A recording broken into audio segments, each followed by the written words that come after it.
Hey everyone, welcome to Kings Talk presented by Cap City Crown. This is Tony. With me as always we got John.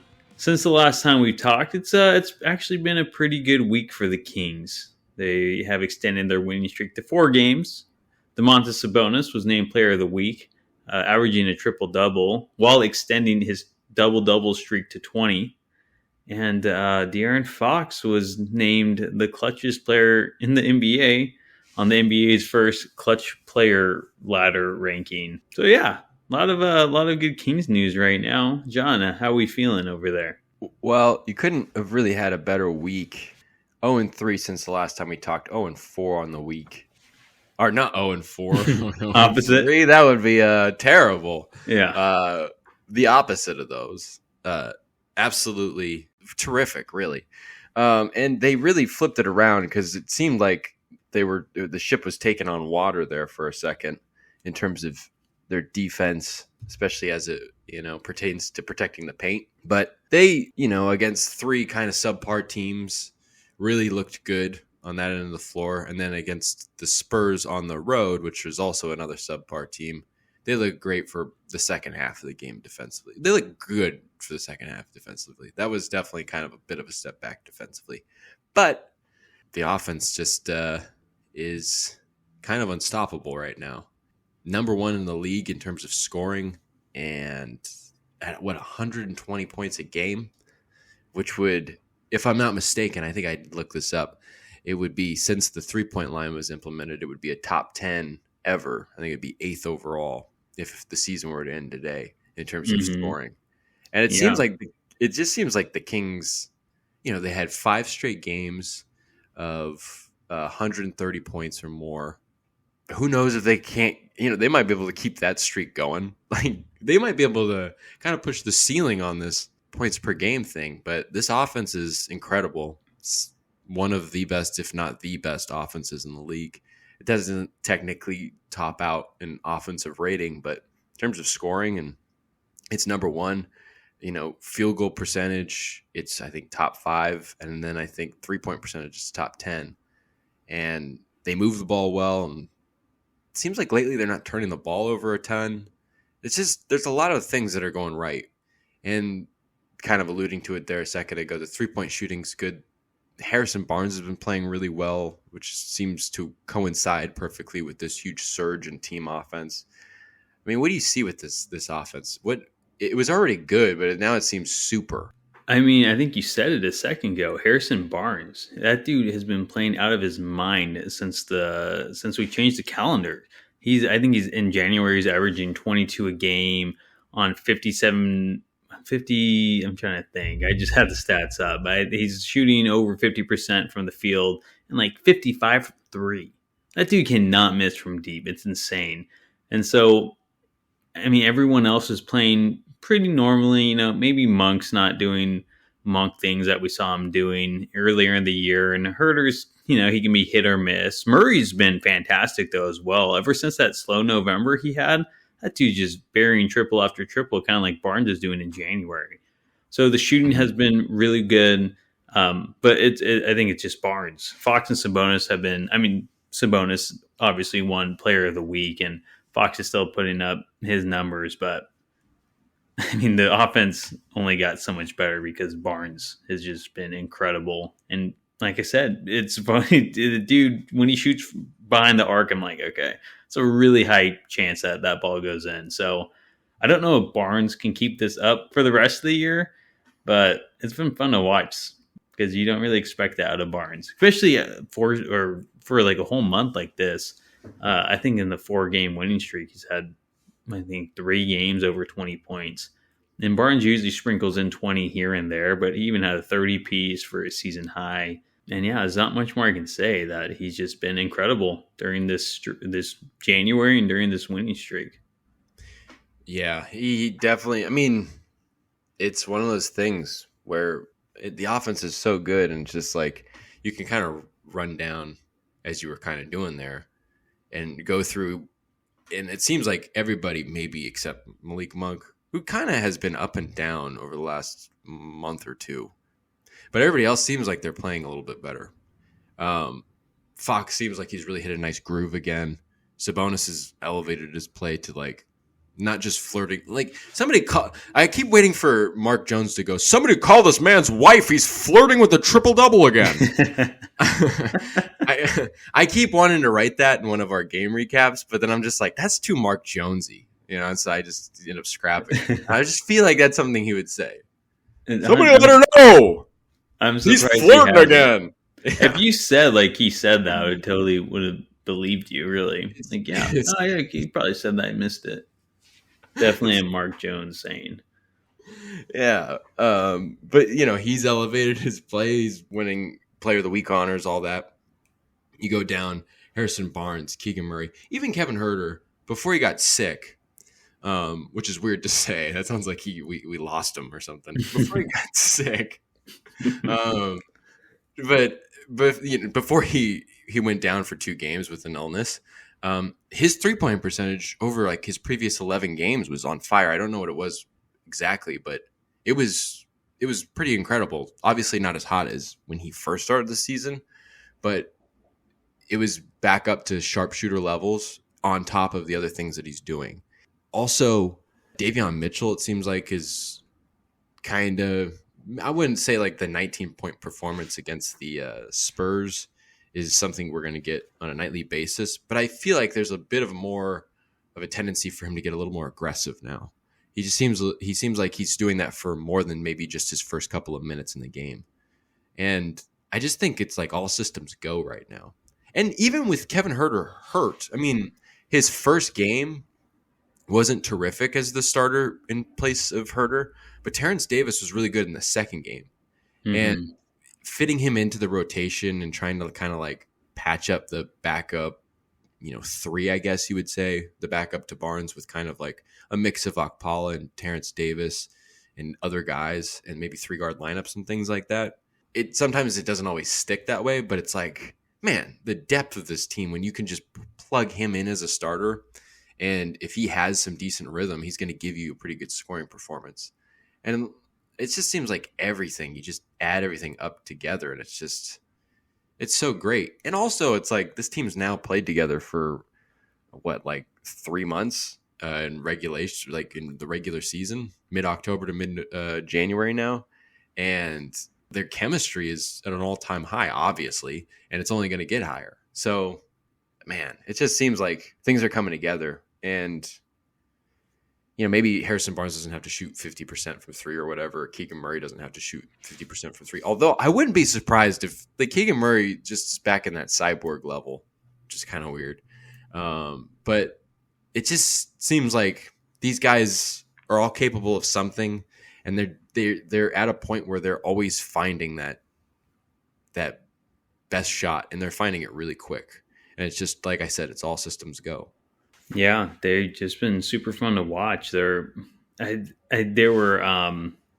and Sabonis were on NBA Today, and they were going over one of their actions today. And Fox kind of brought up the shooters and how they just have so many guys to kick to, and it's just so true, especially with Murray as a rookie shooting the way he's been shooting.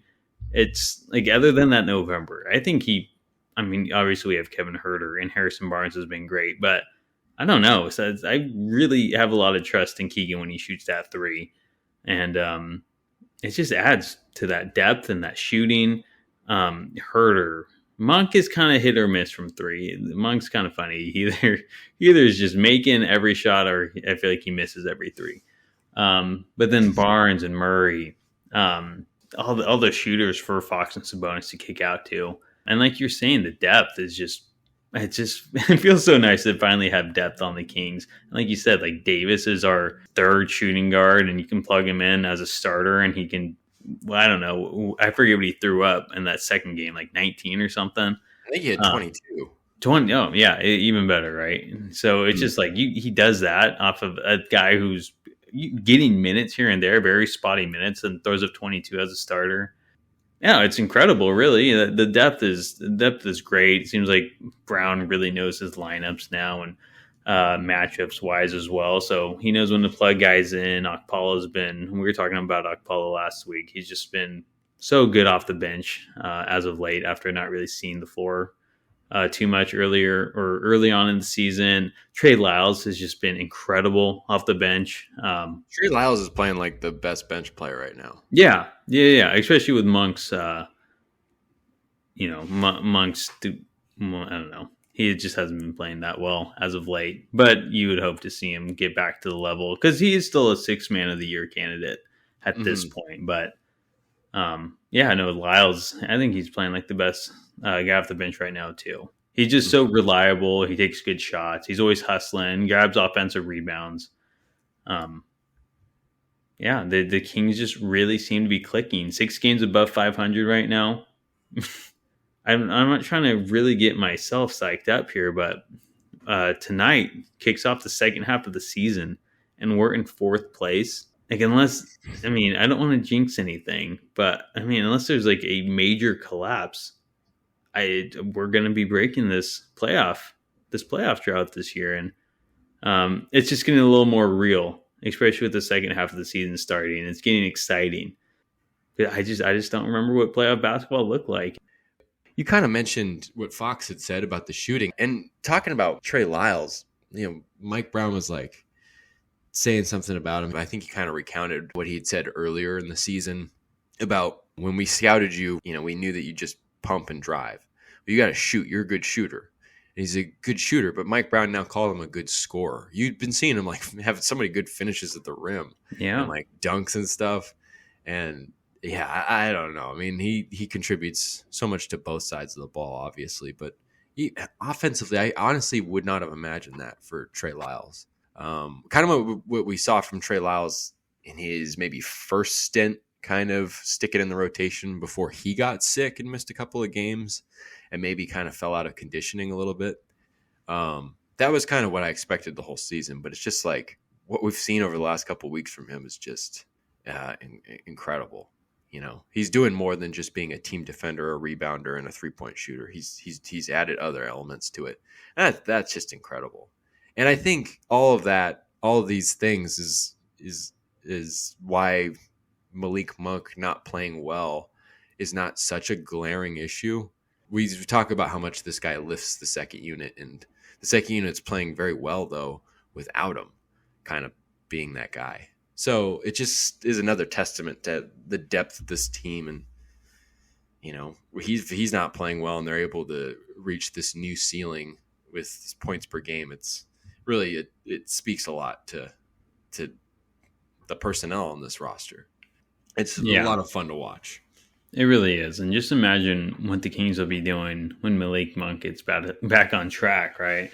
And hopefully no one else drops off. But maybe that's just how it goes, someone picks up the slack when someone's slacking. And that's what it seems like Lyles is doing right now. And even Davis and everyone else who's picking up the slack. Well, Monk's, quote unquote, in a minor slump. So this team's deep and they're definitely showing it. And just one more thing. It's just like Davion Mitchell too. Because it's like, I don't want to just let Trey Lyles run away with it. Yeah. Davion Mitchell is just like, he's been, first of all, on the defensive end, he's been consistent all year.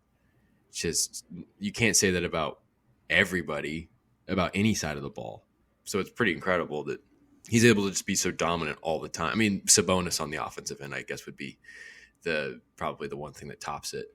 But, and then you just, any amount of offense. Davion hits a couple of threes, like 6, 7, 8 points from Davion. It's like, wow, Davion. But 19? Like, Jesus. Yeah, that was a great game. That was awesome to see Davion. And it's so funny because Davion as a starter scores like 17 a game. So it's kind of like, what happened?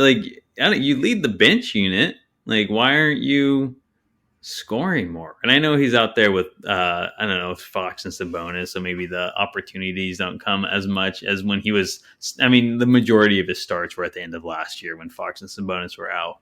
But he has it in him, and he has like that. I think he's very quick, and he has a good drive and layup. And sometimes I'm like, dude, like, come on, like, you're good enough. Like, I want you to have confidence in that layup. Like, you can blow by guys. So sometimes I just wish he's a little more aggressive because he has it in him.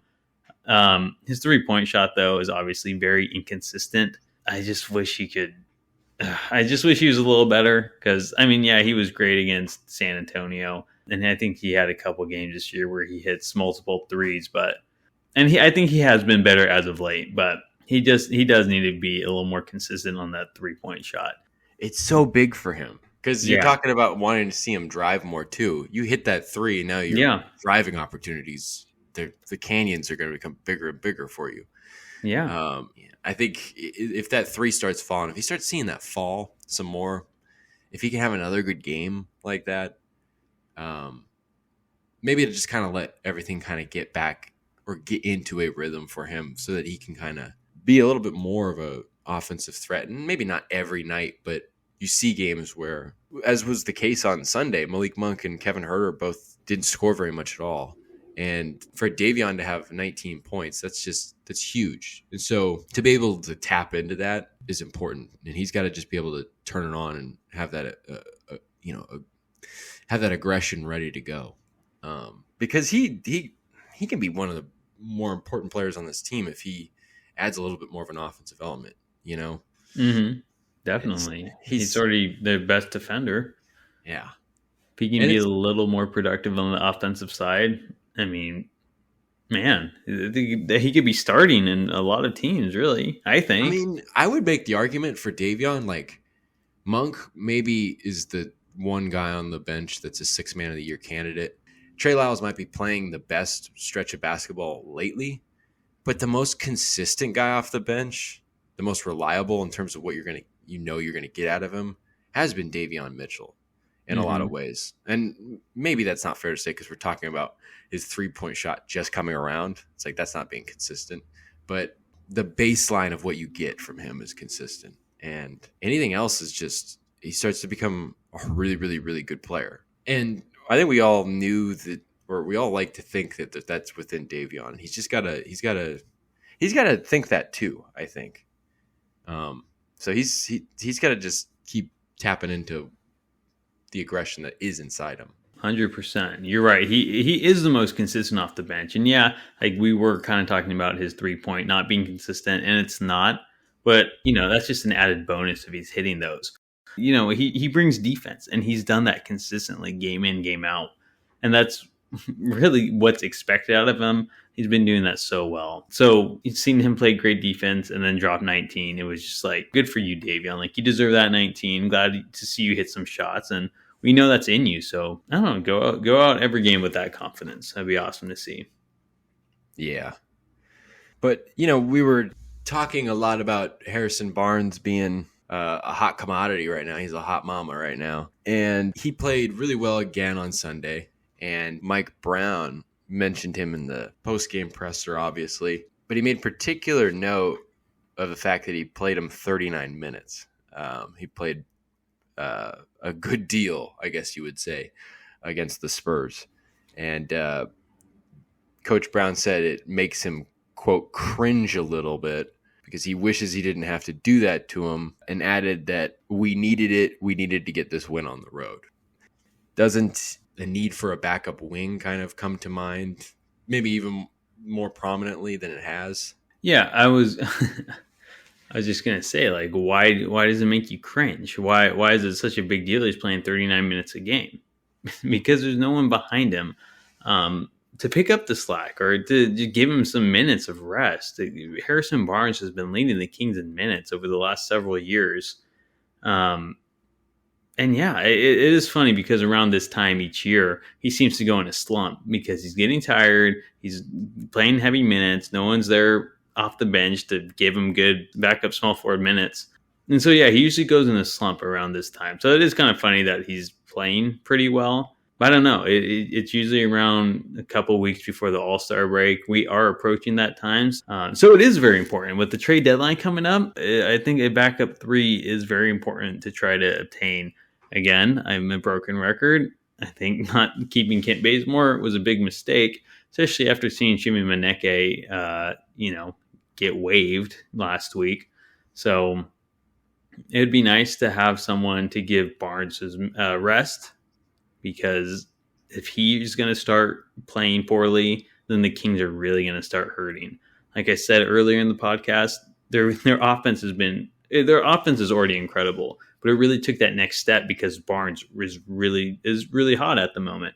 But if Barnes goes back to kind of how he was at the beginning of the season and scoring, I don't know, less than 10 points on poor shooting percentages, you're going to see the offense struggle and you're going to see the Kings start struggling because of it. He plays such an important role, although kind of like a quiet role. He's never like flashy or anything. He kind of like goes unnoticed, but you're going to start noticing a lot more when he starts going into the slump. So it is important that he gets his rest, and Monte McNair should be looking for a backup three for him, especially with a team on pace to make the playoffs like they are this year. You cannot go into the postseason with the tired Harrison Barnes. That's the last thing you want. The Kings right now are kind of trying to fill that backup role with KZ Okpala and like Terrence Davis and other combinations of 3-guard lineups and things like that, which maybe work for certain portions, but you're still seeing Harrison Barnes having to play a heavy load. Like, you can't leave him off the floor too much, it seems.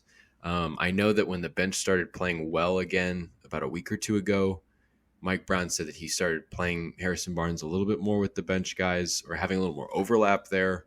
It's saying there was a little more positive benefit for the guys coming off the bench having him out there. So there's that element of like, there's just a lot of that's required of him in terms of being a steady presence. So for whatever you get out of KZ Okpala, and you get good defense, and you've seen him kind of know his role and fit in on the floor lately, and he deserves all the praise for that. But, is he a two-way reliable backup that you can have a steady presence from off the bench? Like, not right now. And is Terrence Davis that? Physically, no. And, he's not always the most reliable scorer off the bench, especially if his minutes are spotty and he can't be in a rhythm. That's kind of tough for him. Mm-hmm. So you're kind of going based on matchups and things. And you also, I guess you can't forget PJ Dozier. His 10-day contract is coming to an end in a couple of days, but I would imagine he'd probably get picked up for another one to kind of continue to look at him. Maybe they've find gold there along the perimeter or something like that, but it seems like they have to go out and get something. But then again, it's like, I don't know, I haven't really heard a lot of good ideas. I guess the one idea from us would be a guy like Jalen McDaniels in Charlotte, who's a pretty decent two-way option, very good disruptive defender, great long physical profile, that's 6'9" with like a 7-foot wingspan, I think. But he's going into a contract year, and that kind of seems like that contradicts. You're not going to trade a guy that's, this is a guy that is mostly going to look at being a prominent role player off the bench probably for his career, maybe a starter, not like a primary scorer or anything like that, but this guy is going to want to get his money. It feels like he'd be a pretty big risk to slip away from you in free agency. It kind of seems like the antithesis of the overall goal of Monte McNair. So I don't know. And also, it's like, what are you giving up for that? It's just a lot of questions, and it just seems like maybe that's why the backup wing doesn't get as much talking about as the backup 5. It's just because there just seems like there's not so many realistic solutions. Is that a fair assessment? It's very fair. And I think what's most important in any trade scenario is what the Kings have to give up realistically. And realistically, the Kings have 2 trades max, in my opinion, like one decent and one like minor guy. So if you want a good backup, you want a decent backup center, then you're not going to get a good backup wing. If you want a good backup wing, you're not going to get a good backup center because, like I said, the Kings are a playoff team right now. You want to keep that core intact. And yeah, you can get rid of some guys who are going to be free agents next year, but that also includes a guy like Trey Lyles. Are you okay giving up Trey Lyles, an important piece off your bench right now if you are trying to make the playoffs? Terrence Davis, I see a little more expendable than Trey Lyles at the moment. He's going to be a free agent next year. And then you have guys like Alex Len, who I don't know what you're really going to get back for Alex Len other than, okay, we need to drop $2 million to get this guy. here, take Len. And then, of course, Rashawn Holmes, who isn't a free agent next year, but is obviously has to be, or I think a report came out that he is available in trades. And he's making 11 million a year and 2 more years left on his contract. But again, he's having a very down year for a guy making 11 mil a year. So it might be hard to move him. So who knows what you can get back for Holmes? You might get back worse than what you would hope for Holmes like a year or two ago. And then you have second round draft picks because you can't trade your first because that's it was included in the Kevin Huerter deal. So, I mean, so between Trey Lyles potentially, right? I'd say Trey Lyles is almost kind of off limits at this point with the way he's been playing. So between Terrence Davis, Alex Len, and maybe Rashawn Holmes and a couple second rounders, I mean, what can you really get back for that? That's why I'm like two trades max. Yeah. And maybe you can squeeze in for like a multi-team trade. But I think you really have to put your cards in either the backup 5 or the backup 3. And obviously, I think the backup 5 is a little more more necessary at this point. Yeah, and I think one thing that's important to point out is that, because we were just laid out that the backup wing essentially is kind of done by committee. It's done based on matchups. It's kind of, in a way, I mean, it's Chimezie Metu's the backup 5, but you have different combinations of guys around him. Mike Brown has described kind of he's been asking Casey Okpala to guard point guards so that when the opposing team runs a pick and roll, Okpala will end up on a big guy. So you don't have a small guy on a big guy. You still have a lengthy, pretty decent sized guy on him. Kind of working with switchability in that second unit. He's like adjusting things to it. So in a way, that's kind of being done with the tools and the pieces that they have. They're kind of throwing something together. So I think my overall point here is by fixing either the backup 5 or the backup 3, because they're both kind of done by committee or by matchups, it kind of helps the other one. Like if you get a steady presence at the backup 3, that's going to kind of indirectly help your overall second unit, which helps your backup 5, and vice versa. Kind of sticking to the idea that the backup 5 is probably more a glaring hole just because it went from being this high hoped thing where it's like, oh, Rashawn Holmes is going to be the guy. And then that's just a massive flop. And then you're kind of just bouncing from guy to guy, not really settling on anyone. And we were talking about giving Harrison Barnes, necessary relief. You also got to give necessary relief to Sabonis too. And it was like, Chimezie Metu's played pretty decently over the last week, but I think it was that second Houston game where they had the little altercation at the beginning of the fourth quarter or the end of the third. I can't remember. But that was like a 10, 11-minute delay, and that did a better job of giving rest to Sabonis than Chimezie Metu did. So, just pick a fight every game. I think something similar happened earlier in the season where they were like assessing a foul to see if it was a flagrant. It just took a long time. It was just like, okay, well, go back out there, Domas. Yeah. Go play the entirety of the fourth quarter, Yeah. It's great. But yeah, the backup 5 does seem like the thing that they can get an outside option to. Obviously, I think Mason Plumlee is kind of the guy that I would say is maybe kind of the front runner, if you want to use that kind of terminology. Plumlee kind of seems realistic. I think some Hornets people over at what is it? Hornets something. I don't even remember. Hornets. Man, what is it? Was like a part of SI SportsIllustrated.com. Hornets. God, I want to say the Hornets Nest, but it's not. We're not doing any justice in hyping them up. Or let me just look it up. This is All Hornets. They're called All Hornets on SI.com.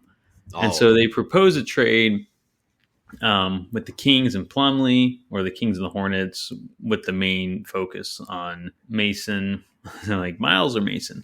Mason Plumlee going to the Kings in exchange for Terrence Davis, Alex Len, and 2 second-round picks, while the Kings would be giving, and then the Kings would be getting Plumlee and another second round pick via Boston, I believe. So like nothing crazy, but Plumlee is he could be a solid backup 5 because he can rebound well, decent defender, and he's also a good passer. And Yeah. obviously that's what Sabonis does well. So he could be plugged into Mike Brown's system fairly decently and be able to maybe run the offense through a center off the bench. Kind of like what Sabonis is doing. So that's why Plumlee makes a lot of sense for the Kings.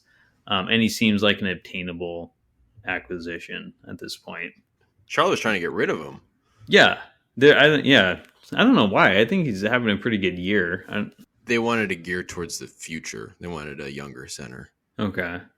But I think Mark Williams had a big game a couple weeks. He's had a couple Yeah. of big games, and he seemed like a more of a project. Maybe I don't know. He seems like he's playing well. I don't know if he was hurt or something. I'm not 100% sure, but because the Charlotte thing was what we always talked about. Maybe Holmes going to, but sticking to Plumlee would be like you laid out there. He would be kind of like when the rumors about DeMarcus Cousins, not even rumors, but just the idea of DeMarcus Cousins coming to be a backup center in Sacramento, there was some merit to it because it's like, okay, in terms of like a center that can kind of handle the ball and pass and do all these other things, it's like that is a similar player profile, I guess, to what Sabonis does on the floor. I mean, obviously not to the same degree, but it at least kind of mirrors it. And Plumlee's probably better. I mean, you know where you're getting. This guy's played all year. He's a smart player, knows what he's doing. Not to say other guys aren't, but you'd be getting a solid, reliable option, which would do so much for the whole bench and the whole team. But because he plays kind of like Sabonis, does that? Because I guess I should preface this by saying that the one thing Mike Brown has always said about Chimezie Metu, and I'm willing to admit that he's just talking up his guys because it's what he has now, and that he's not necessarily ruling out that he doesn't think that this can be upgraded. But there's a possibility that Mike Brown would be like, no, I think I like having a different look. I like giving those teams that different look, which is what he says all the time about Metu being out there as the backup 5. Because that's the only thing he can say. I mean, yeah, that's okay, that's fair. That's fair. I can't even let you go on. No, you are way better off with Plumlee than Metu. But Mike Brown's just full of shit, and he knows he is. But he has to talk up his guy, give him some confidence, not seem like there's a glaring hole in the backup center. He's like, yeah, no, he provides like a different look.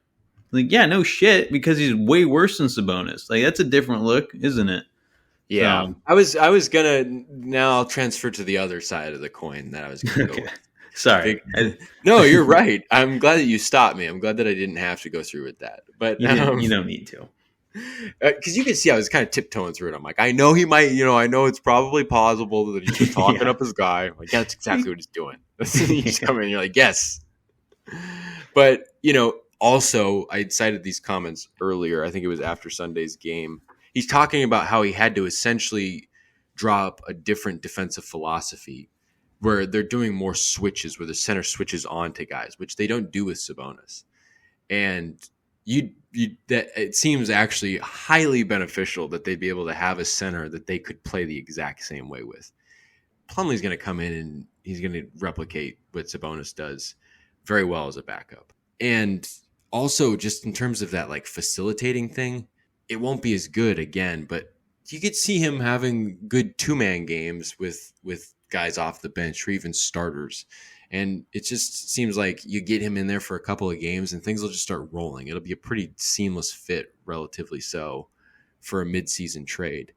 And yeah, I don't know. Plumlee just makes too much sense. Mm-hmm. I agree with you 100%. I don't think Mike Brown is. I don't think he's got all the chips in the middle of the table on Chimezie Metu. No, you would hope not. Right. But I think Mike Brown's too competent of a coach to actually have all those chips on Metu. Again, probably just talking up his guy. So yeah, I think Plumlee, this could just be a 1-year rent or half a season rental. Might be a little hard to sign him in the off season, but going back to my point, the Kings are a playoff team and they need to make acquisitions at the trade deadline to improve their roster. And like we said, it's either between the 3 and the 5. The 5 makes a little more sense.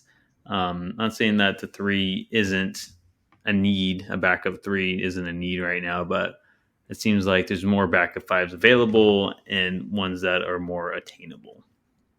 I just on Damian Jones for a second, because Please. I keep I'm always going to push Damian Jones, and I think you're with me there. Even if he's not getting even if he's not impressing people in Los Angeles, even if he's kind of fallen out of favor with Darvin Ham, because he I think he started the first preseason game. It was against the Kings.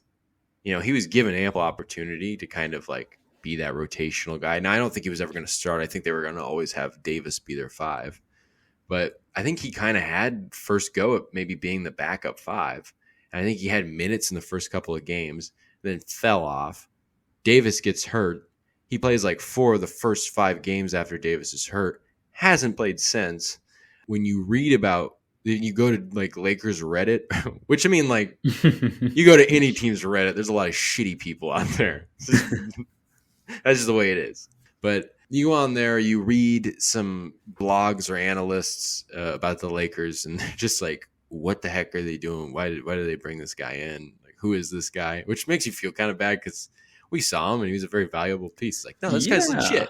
Well, they're talking about him like we talk about Metu. It's just like, oh man, like what is this guy doing? Like, it's rough. But they brought in, they had a 10-day contract for a guy. I think it was Shannon Brown's brother, actually, the Lakers. His name's Sterling Brown. That's Shannon Brown's brother. Yeah, he's like 10 years younger than Shannon Brown. Dang, I forgot about Shannon Brown. Blast from the past. I know. Seriously. It's funny. It's just like your career will just become so notable if you play for the Lakers and go to a couple finals. Right. But they didn't look like they were going to offer him another 10-day contract. It expired on Sunday. And also on Sunday, they brought in Myers Leonard and DeMarcus Cousins in for a workout. And Darvin Ham didn't obviously he's just like, we take the opportunity to kick the tires on anybody, which you kind of hear that from any coach or general manager. Yeah, we're just kicking the tires on them. But it just doesn't seem like 100% promising. I mean, neither have really been signed up until right now. And I think that roster spot is still open. But the point is they're looking. I mean, Davis is maybe, I think, set to come back in the first couple of weeks in February. I think about a week ago, they said that he was going to come back at the end of January, but it seems like it's going to be the beginning of February. And it seems like they're looking at potential options. I know Thomas Bryant's playing pretty well, but I guess you have Wenyen Gabriel as your backup center, which would probably be better than anything the Kings have. But it's like, I think they're looking for more help there, and that kind of also just points to the idea that I don't think they view Damian Jones as a prized possession over there, obviously. And I don't know if you're just going to be able to make a trade with the Lakers to get Damian Jones. You can't just be like, hey, here's a second rounder, you just give us Damian Jones or something. I don't know if that's just going to happen. It'd probably have to be something where he lands in your lap in a bigger deal. You get involved in a multi-team deal or something. Maybe I'm wrong on that, but I don't know. Maybe I'm just a Damian Jones fanatic, because Kings fans would be justified in being like, no, the guy sucks this year. Like, why would we want him?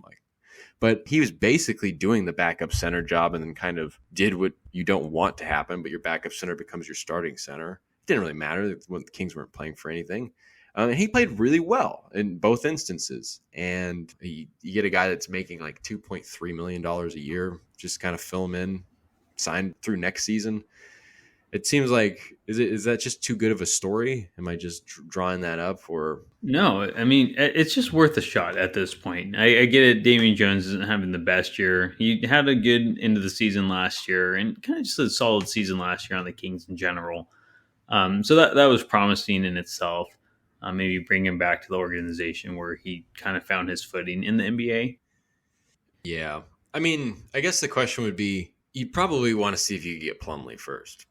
Because even if Damian Jones is a guy that potentially could be like your backup center like next year as well, and maybe even down the road, whereas Plumlee, you're getting him for maybe even just a half a season rental. That's not out of the realm of possibility. But maybe you re-sign him. But he's kind of up there in age. I still think you're just more sure about Plumlee. You probably still want Plumlee first over Jones, or maybe Jones is kind of a priority. Maybe not a priority. I don't want to say that. No, that just sounds silly because it just seems so obvious that you'd want Plumlee. Yeah, Plumlee's a priority. As big as fanboys we are of Damian Jones, Plumlee just fits the system better, and he's showing that he can still be a productive NBA player this year. I mean, he's averaging pretty close to the double-double. So he can obviously score, he can pass, and he can rebound. Guy off the bench that mimics Sabonis' game, like should be your number one priority come this trade deadline. Yeah. I'm gonna keep talking about Damian Jones. Into the offseason, I'll just be like, that's your priority right there. I don't care if you have to give the Lakers Malik Monk back. Just get Damian Jones. Just give him Sabonis. Jones we don't need a backup 5 if we can just start him at the 5. Remember, Sabonis went down. Jones started 8 games. He's pretty good. It's pretty good. We're talking about Sabonis, player of the week, averaging a triple-double.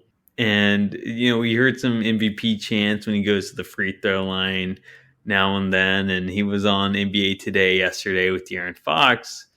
And Malika Andrews asked, she kind of asked both of them. It's like, well, is like the MVP talk going to start ramping up for Sabonis? And Fox was like, you know what? Like the way, if we keep winning the way he's been playing, he should be in those talks. And I mean, Sabonis has just been he's been so critical to this team, right? He's going to help break a 16-year playoff drought with one of the best offenses in the NBA.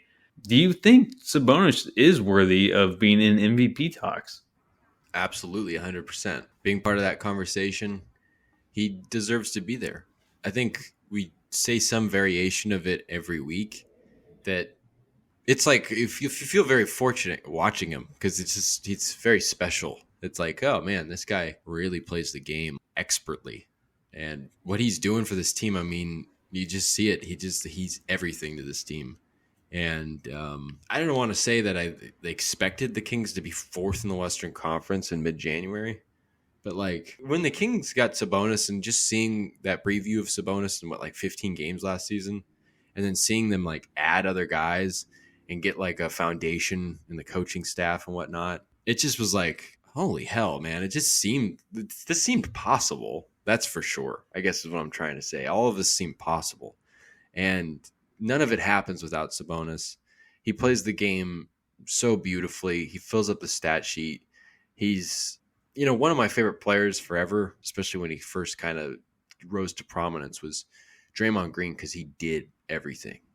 It's like Domas Sabonis is that times 10. Like Sabonis's offense is, so good. And like maybe he's not as good of a defender as Draymond Green, but Domas is such a good defender. He's a terrific defender. He's such a fundamentally sound and smart guy that puts himself in the right position, just defends and makes things as difficult as possible for defenders.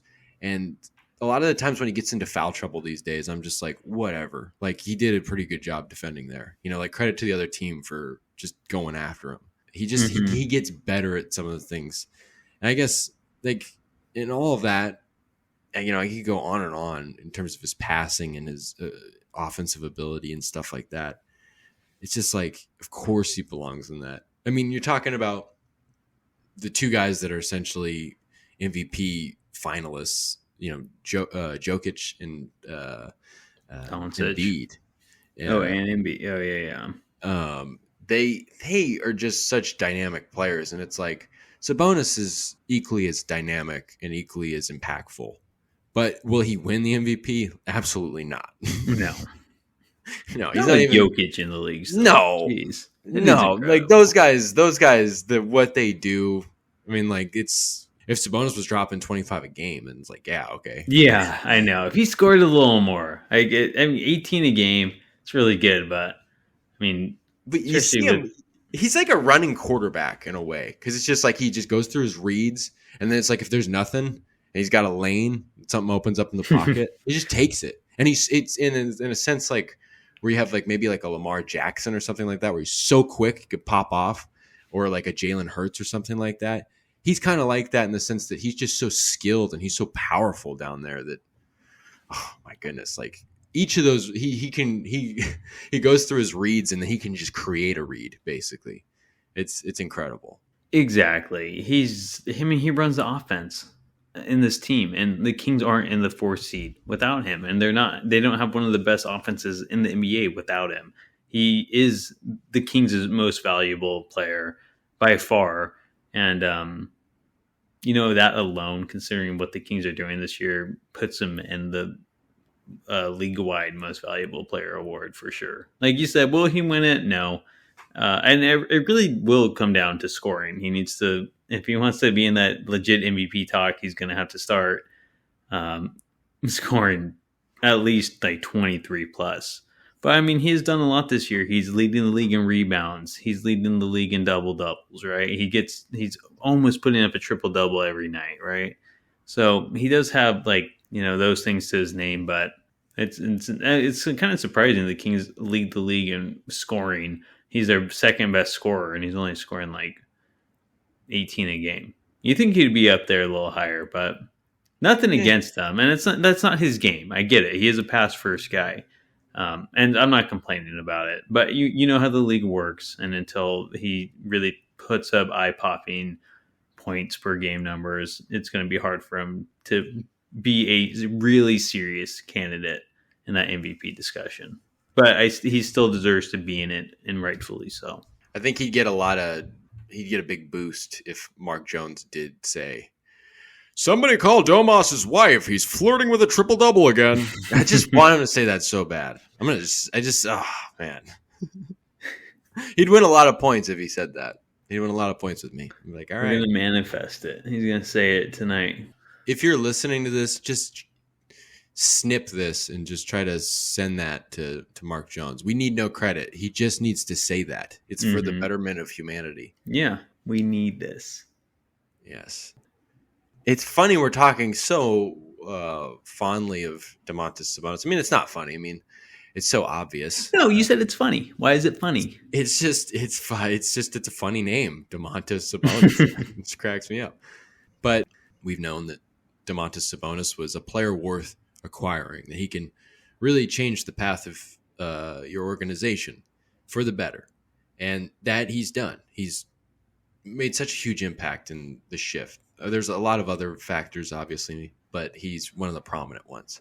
And that was not something that everybody kind of saw. That was not the popular narrative, if you will, as the trade went down last February.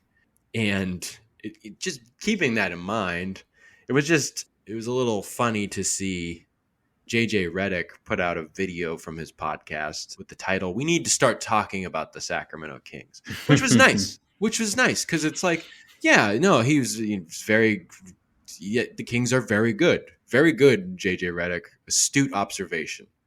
But quite frankly, you were talking about the Sacramento Kings, JJ Redick. You were talking about them last year. You were talking about them like they didn't know what the hell they were doing. Like they made a huge mistake, like a blunder that's just going to go down in the chronicles of history as one of the silliest things ever. So he was so sure about it, wearing a smug look on his face the whole time. And now he wants to talk about the Sacramento Kings. It's like, you were talking about them, my man.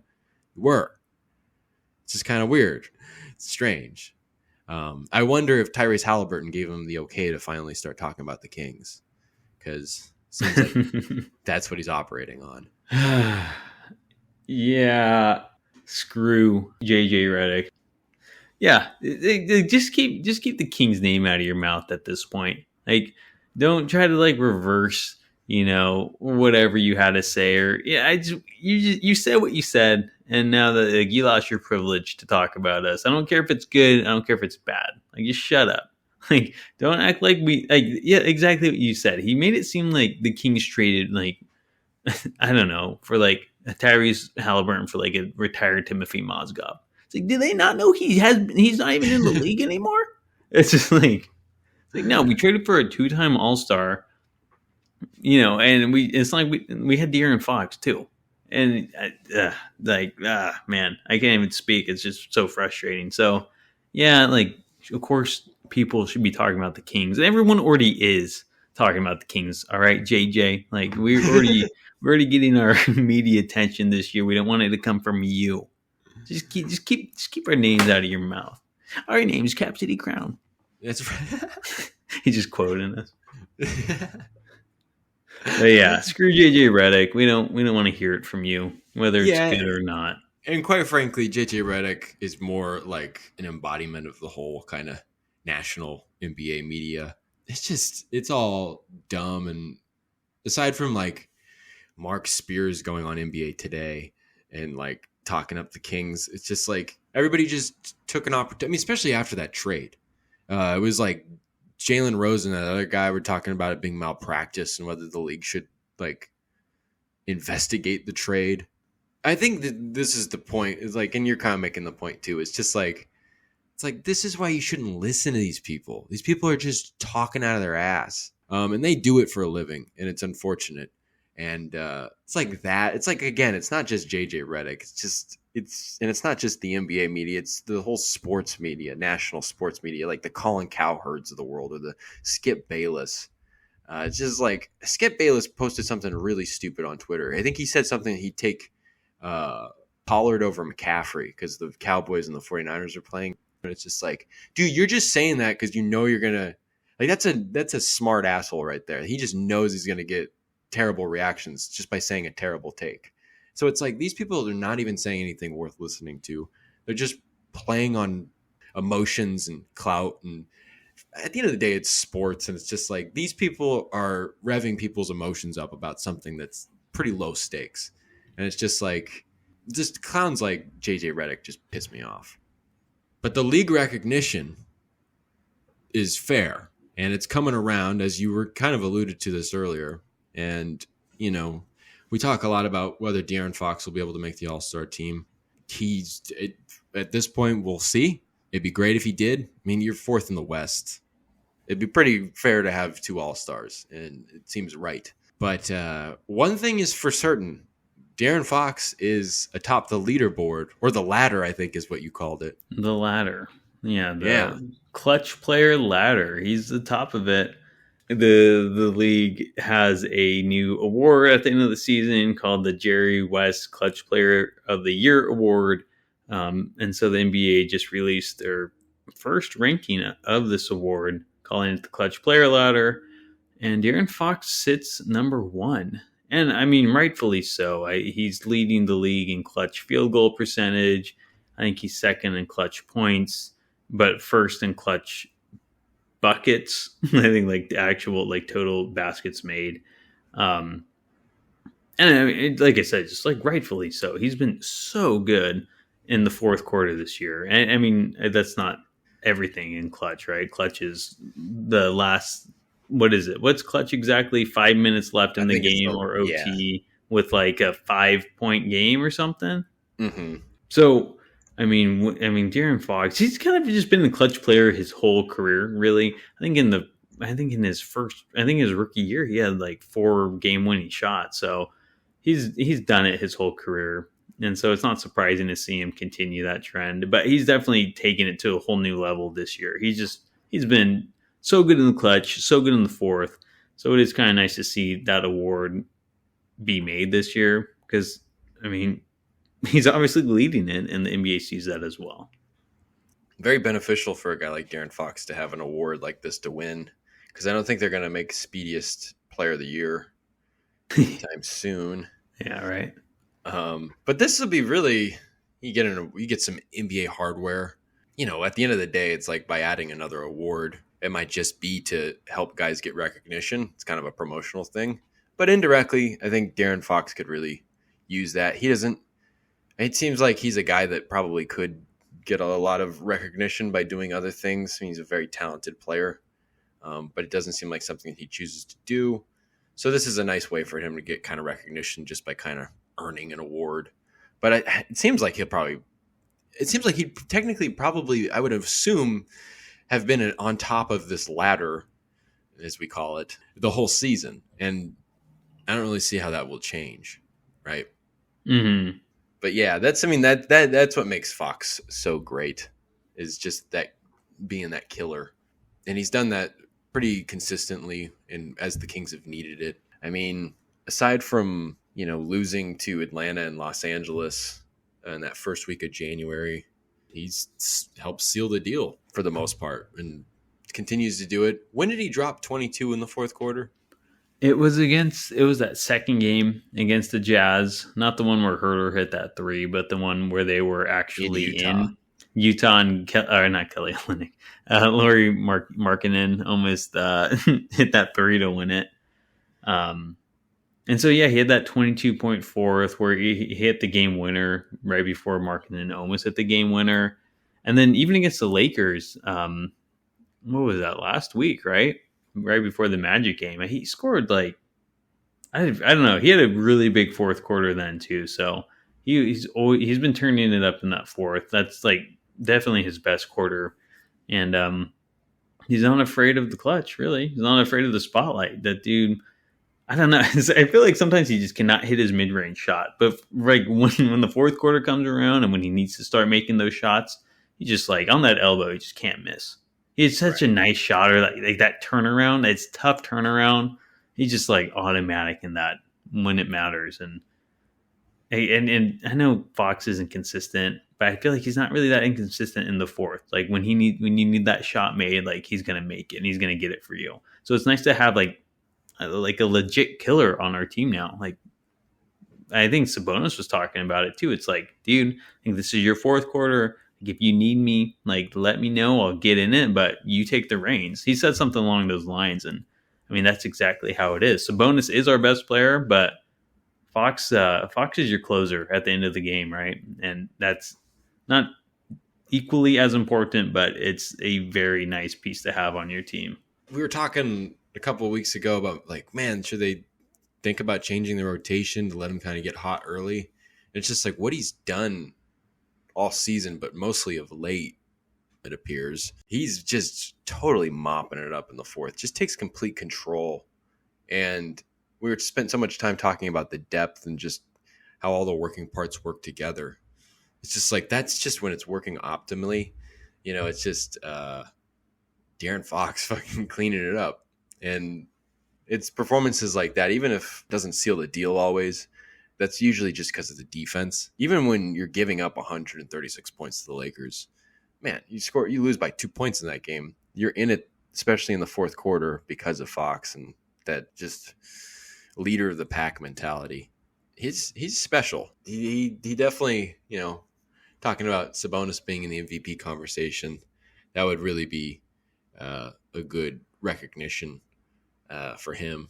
Fox get a nice clutch award, maybe get an All-Star nod, which I think would be he deserves. I think that would be really a big boost for De'Aaron Fox, and I think he's earned it. He's been terrific. Yeah, I think so too. And he's got about a little less than a month until that All Star game. I forget when they actually announced the All Star teams. I'm assuming a week or two before. I don't know. I feel like he's right on the border now, especially with the Kings on this 4 game winning streak in fourth. I know they've been kind of been around fourth in the West for a minute now, but he has definitely been playing better. And that kind of like that slump he went, that's kind of like far enough away where you're kind of forgetting about it, and he's been playing well enough where it's like, okay, like you obviously Sabonis is an all star, no question, but it's like, okay, like fourth team in the West, the guy scoring over 24 a game, like let the Kings have their all star. So, but nonetheless, yeah, it is nice that at least an award's created where Fox can get some hardware, some NBA hardware in his trophy case. And yeah, NBA All-Star starters are announced on the 26th of this month, and then the reserves are announced on the 2nd of February. Oh, okay, so he really doesn't have much time. He's got like 2 weeks. It all starts. I mean, it doesn't Get to all start work. tonight, but I mean, again, a big game against the Lakers tonight. So maybe I want to see a couple 30 pieces out of De'Aaron. I feel like he can get there every now and then, but I want like a nice streak, like a nice like 3 or 4 game 30-point streak from him. It's in him. We've seen him do it in the past, so it'd be awesome to see him get back on that type of level. But again, they haven't really needed him like that the last couple of games. They've also been playing weaker teams and more blowouty games, I guess, even though they've kind of been close, but usually they handle it by the end of the game. So let's see. Let's see if you can let's see with the 2 weeks left until the reserves are announced, because he's probably not going to be a starter. Um, let's see. Let's see if he can really make that case to get that reserve. Yeah. You mentioned one thing that I want to note, because the Kings did play they went 4-0 against four very poor teams record wise, and they play a couple more teams. The Lakers beat them last time, but they're under 500. They play OKC on Friday, but then they go back to back to Philadelphia. Well, not to Philadelphia. They're home for the back to back. They play Philadelphia, then they play Memphis. Then they'll have Toronto at home. Toronto's really declining in terms of they're far away from 500 now. Minnesota, I think Minnesota's they've been playing well. I think they've won like 7 of the last 10. They're somewhere around. Maybe I'm wrong about that, but they've won a good stretch of games recently. I don't know if they're 500 right now. But when they play Minnesota, they're playing in Minnesota, and it starts a stretch of games where I think they play like 3 home games total, while they play I don't know, I can count it out here, but like 11 or 12 away games. And of course, the All-Star break is sandwiched in there, but we were talking, at the end of December that the Kings had a pretty important stretch coming up against kind of sub 500 teams. Seeing that they hopefully take care of business in the next couple of games, they will have done a pretty decent job in that stretch, aside from some of those tough losses, but pretty decent. But then they're going to be coming up on a pretty tough stretch in terms of being on the road a lot. And then you're just going to have a lot of tough opponents at the end of the season too. So it's kind of a big stretch coming up. So just keeping that in mind as the All-Star break and the trade deadline start coming up. The competition is going to be really revving up. So it'll be a interesting time. No, you're right. Interesting time. You got to win the ones you can. It's nice to see them going on a 4-game win streak against teams like Orlando, Houston, and San Antonio. Hopefully, can extend that tonight against a Lakers team that they can easily beat. So win the ones you can, and especially in time for a road trip coming up, just in case things get a little rough. At least you have those easy ones saved up from the past, right? But do you have anything else? I think that's it. I think that covers everything. We covered everything. You don't need to worry about anything else. That's it. We're done. But thank you for tuning in. Lakers tonight. Man, let's hope we can beat LA. But until next time, this is Tony and John bringing you Kings Talk, presented by Cap City Crown. Have a good one.